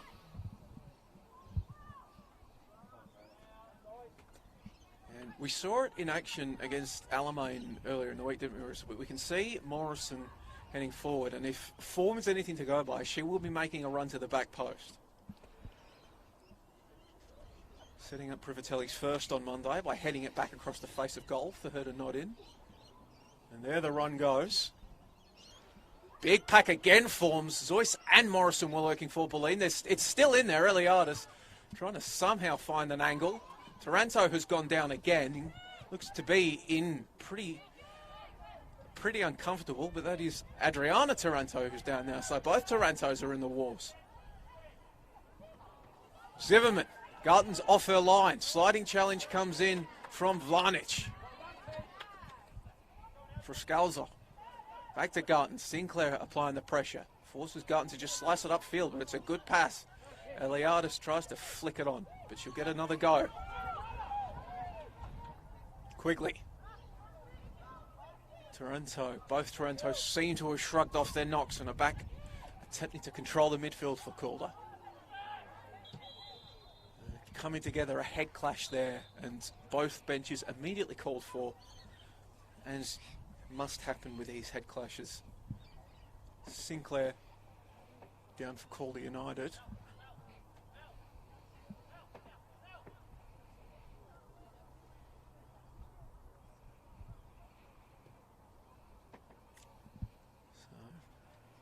Pretty heavy coming together there. Both sides really giving it their all. Trying in this one.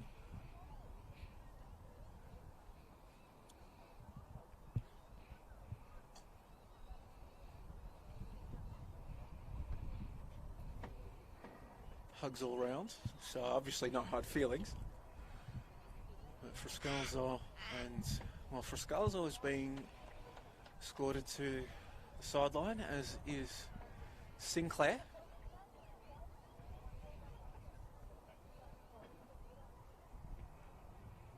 So neither side will have a player advantage. Both teams down one, however briefly, before they are given the all clear to come back on. We'll get a drop ball situation. And Bulleen, having had possession when play was stopped, get us going once again, and good to see that both Sinclair and Friscales are back on the pitch.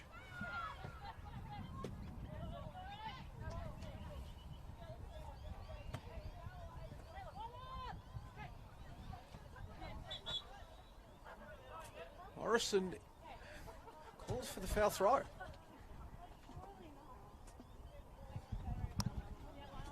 So one of the very rarely seen foul throw calls.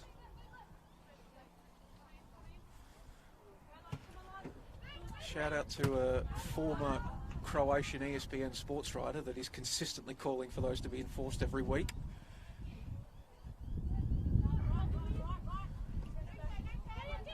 Iliadis. Janczewski. Vlanic gives it to Morrison. Iliadis looks up, scans where Withers is, and then gives it back to Morrison. And Morrison can just carry the ball up. Now to Gadelge on the right. Privatelli goes down under the challenge, and she did look like she copped maybe a bit of a knock to the heel there, and she's going to stay down. O'Brien checks on her, and she'll get to her feet as Garton finds Morrison. Now Zimmerman pouncing on it. She's already got one today to Zimmerman. Loves a goal. But she's not going to get one with that shot. That seems like the first chance Calder have had in quite a while from memory, unless, of course, I've just forgotten the entire second half. But no, we know what Catherine Zimmerman can do. She'll be disappointed that she couldn't kind of test Gabby Garton there a bit more, but I think it's also just a testament to how much attacking Bulleen has done this entire half. It's such a stark contrast from the first, and they're going to continue to push for that equaliser, and if time permits, even a winner. So really looking forward to these kind of final stages of this game. The pressure mounting on both sides for Calder to defend their lead and Bulleen to find more goals. Vlanic screaming for the ball on the left. It's going to go to Morrison, and then she'll knock it on for Vlanic. Had to check her run to go back and collect it. Gave Sinclair time to defend, and so Vlanic goes into the middle, and it's going to fall through to Zoyce! And again, Daloste with a crucial intervention to keep her side in front.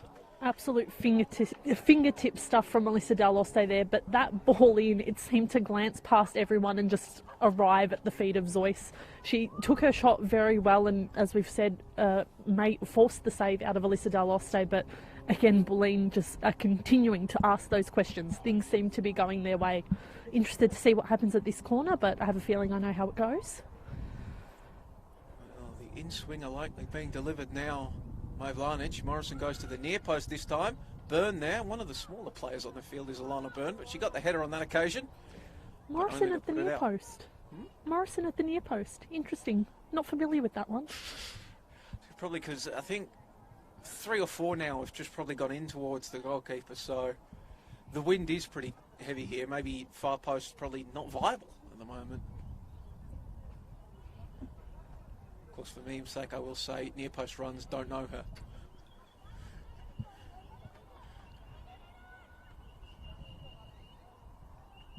Battling for it in there on both sides. Eventually Mel Taranto will come away with it.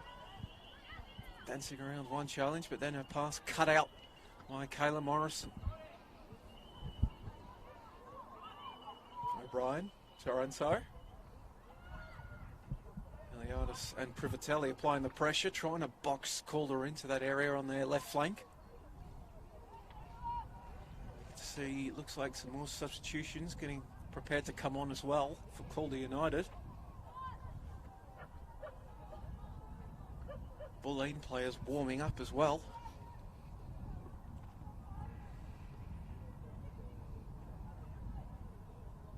Quigley faces centrally and then tries to thread the needle for Zoyce.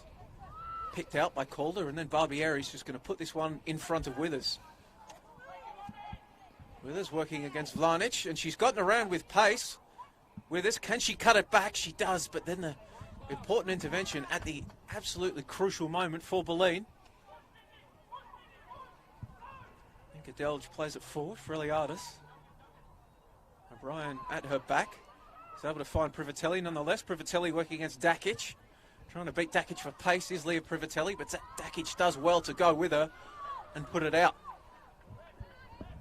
And now substitution being prepared on the Calder United bench. Ava Grover coming on for Harriet Withers. So Ava Grover in what is her debut senior season for Calder, was supposed to make it last year, but then, of course, we all know what happened last year. And you can hear some vocal support from behind the goals of Gabby Garton for the newly introduced Ava Grover. Scalzo. Whips the ball in, quickly trying to kill it down. Back out to Eliadis. Eliadis will keep coming and put Dakic under some pressure. Lana Byrne working against Sinclair. All still in contention. Quickly plays it back to Vlanic. Zois to Byrne. Privatelli given a bit of work to do as O'Brien was coming. It's come off Leah Privatelli, which according to the officials, much to her bemusement.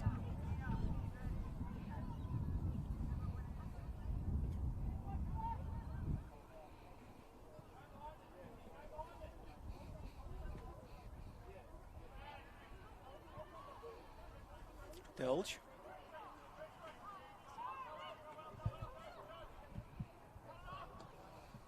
And Chesky trying to find Quigley, has to ride a couple of challenges. Eliadis. Morrison, Sinclair in front of her. Just tries to loop a pass forward. Quigley will give it a cursory chase. Veloste will claim.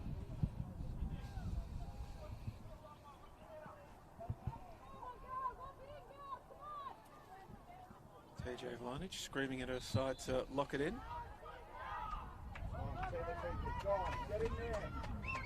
Now it's coming back. Did Daloste, is she getting pinged for time wasting there, Marissa, or did she bring it out of her area? I think, must admit, wasn't paying. Will it be in? No, it looks like she's carried it out of her area. Privatelli is not going to be awarded that one, no matter how much she argues. Worth a shot, Respect I guess. the hustle for trying.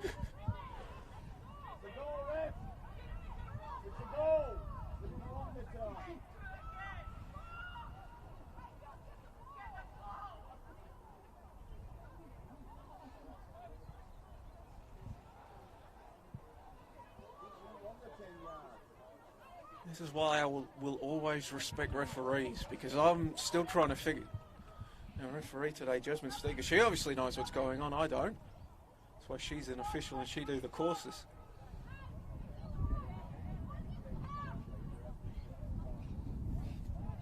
If my thinking is correct, I think it's an indirect free kick. Certainly looks that way.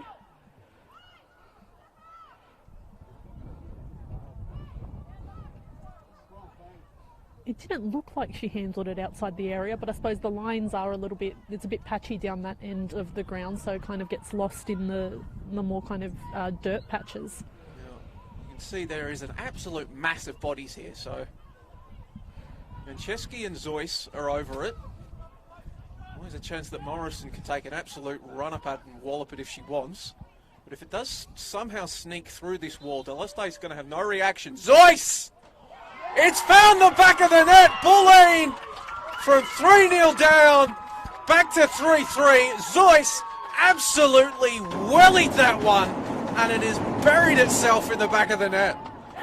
That was incredible. Absolute chaos in the lead up. We had no idea what was going on, but someone did know what was going on, and it was Paige Zois. She absolutely put her foot through that ball, came in off the underside of the crossbar, and we have a drawn game, which you would not say that at the end of the first half. Subtlety can go and get stuffed. Just put your boot through it and bring this game back level. That's exactly what Paige Zois did.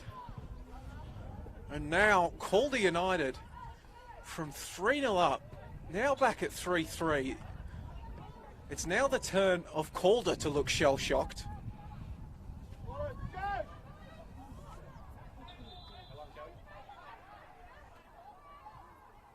So dramatic scenes here as we just wait for... So 1 minute of regulation about remaining. We'll wait for the sign of fourth official. We should be getting some at a time. We've had injuries and goals and everything in between.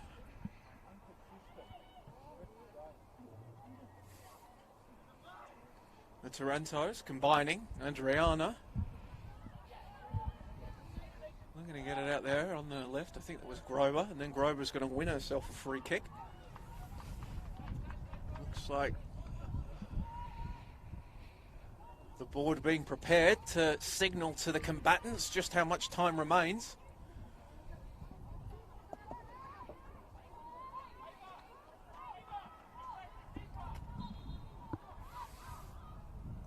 Ball swung in there, players arriving, headed onwards, big pack forms. Oh, Barbieri had a chance, couldn't make contact with it. Surely that doesn't read 10 minutes of extra time. It looks like a 10, but... A 10? I mean... A 10? I mean, I'm not going to complain, it's a very good game.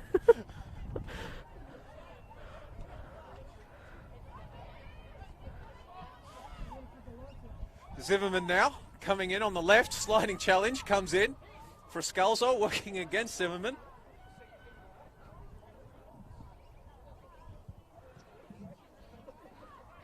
We did have the head clash and a few goals, and then there was a lot of discourse surrounding the free kick that eventually led to Paige Zoyce's goal.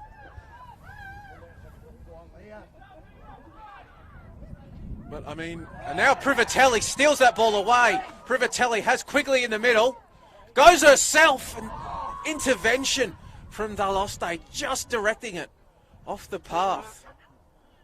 Sensational work from Privatelli to pinch that ball in the initial phase of play. They had Janchevsky kind of lurking and Quigley in the box as well. Would have loved to see it cut back because they were there. They were open. That really could have been the winning goal opportunity. But they've got plenty of time to look for that winner. Both sides do. I was about to say, if you are probably the happiest person in the ground, in the pitch to see that, probably would have been Coach Caitlin Friend. 10 minutes with her side well on top.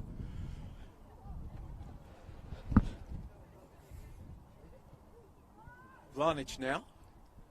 Hand goes up. Swung in towards the back post. Daloste had to claim it strongly, which she did. Already seen Bulleen won it. Their second goal came from a scramble inside the penalty area. So willing to dig out the trash and find the treasure within, Bulleen, with those loose balls in the penalty area. Garton. Morrison. All the time in the world. Tries to put it along the turf. Takes a deflection. Toronto plays it back upfield. Zimmerman giving chase. Forcing Morrison to move quickly, and then the hustle was worth it for Zimmerman as the pass bounces off the chest of Vlanic and out for a call to throw in. Sinclair. Morrison for company. Sinclair trying to drag it back inside, can't do so. Zimmerman working against Vlanic, and then Vlanic, discretion the better part of valor, just puts it into touch.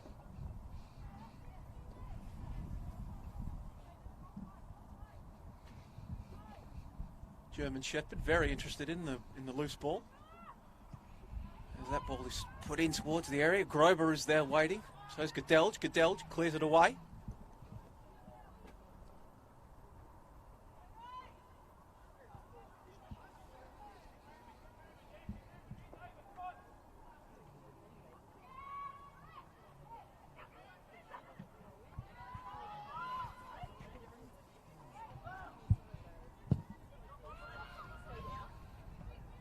Quigley chests it down. Now to Privatelli. Working against O'Brien.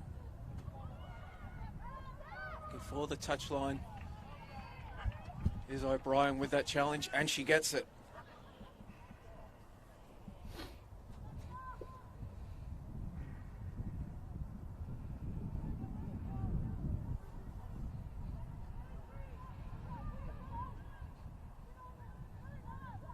Excellent battle this, O'Brien and Privatelli. Privatelli's going to probably try to win her side a corner, but O'Brien does well to just make sure that it is a throw-in instead.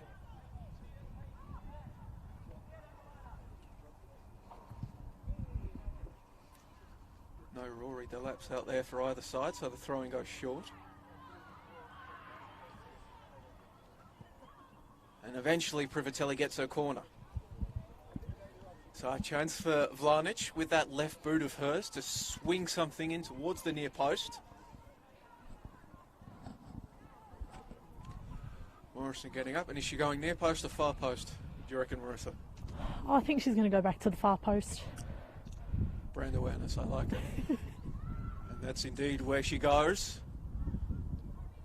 But alas, for all of those in maroon and those cheering them on in the stands and at home, it goes straight out of bounds.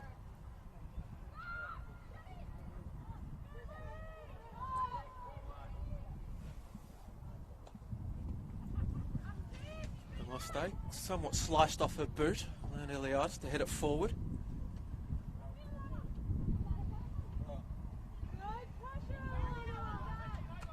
Now Bulleen throw in on their left flank. Just looking for Quigley, doesn't come off. Kane knocks it forward to Zimmerman. Taranto back to Zimmerman. Zimmerman does well to keep it in, initially at least, but then it just somewhat slides out. And the lineswoman over there on the ball. In fact, it was offside. My apologies, Barbieri failed to check her run.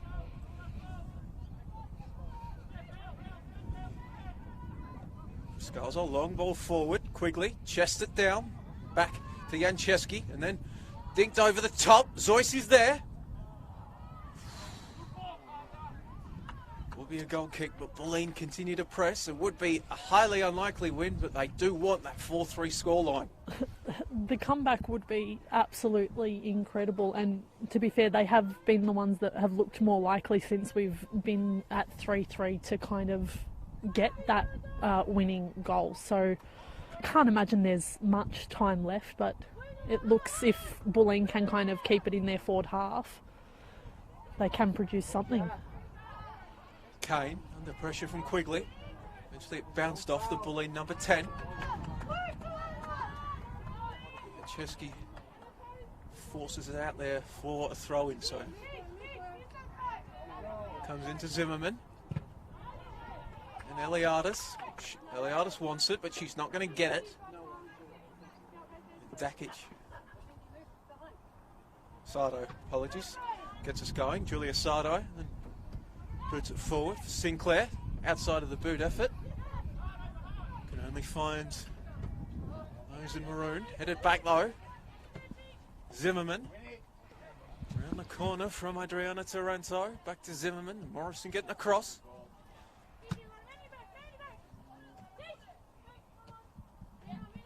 Chesky. Eliadis loops it forward, but there's nobody there except Calder players. In this case, Mel Taranto. Corey Kane. Set back by Morrison. Collision there between Kane and Mel Taranto.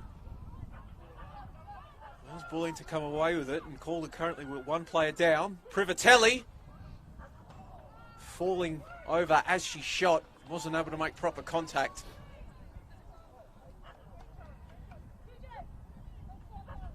Sinclair coming over to check on Mel Taranto. We did mention here in the second half that both Tarantos had picked up knocks. It was a really interesting collision between Kane and Taranto. The ball seemed to get caught between their hips. It was very amusing looking, but obviously painful for Mel Taranto there. So really hopping along in these final minutes. Privatelli getting across there. Privatelli, she's been wanting one all day. Privatelli! Oh, God, I thought that was in. Wow. Would have been something. Instead, perhaps a chance for Calder to break quickly. Grover, it's going to go over her head and she'll give chase, working against Gadelj.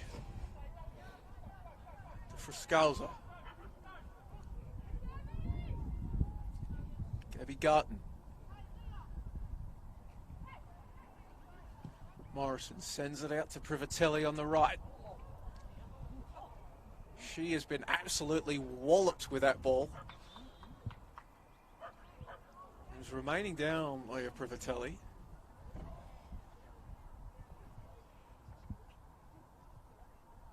Looked like it initially looked like it came off her chest. She's being put on her side.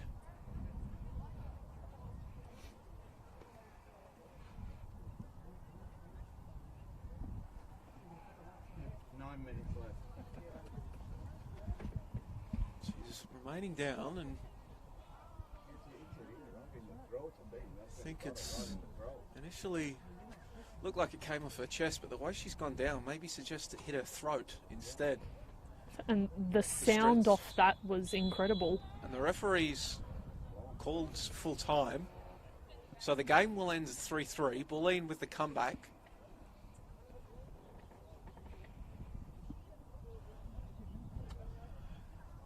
Was a good game, but now as the players exchange high fives, thoughts with Leah Privatelli instead.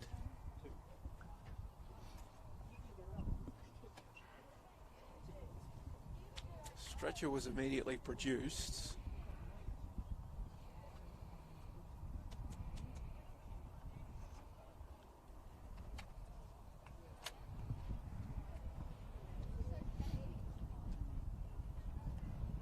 So, unfortunate ending to what had been a very entertaining contest leading up to it.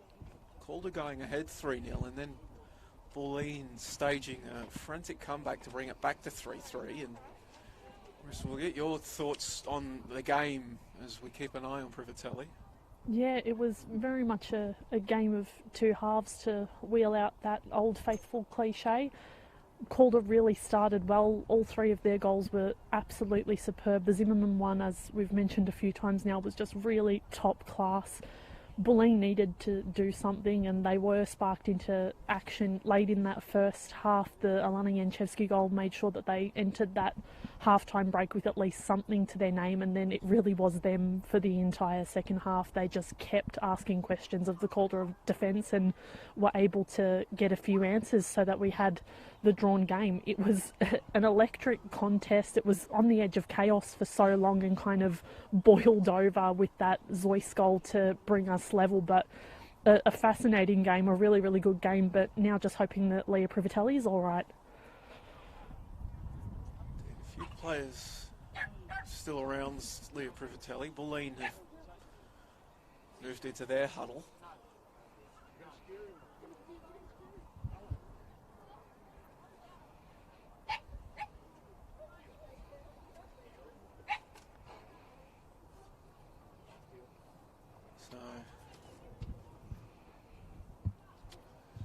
See you, Mark. Sorry, buddy. See you, man. See you next time. Come on, buddy. With Privatelli still down, I feel as though we should probably cut away now at this point. So, try to bring you updates on Privatelli across social media as we are able to, but the score here has ended Calder 3, Bulleen 3. And thank you for joining us wherever you have been. I've been Joe Lynch, joined by Marissa Lordanik.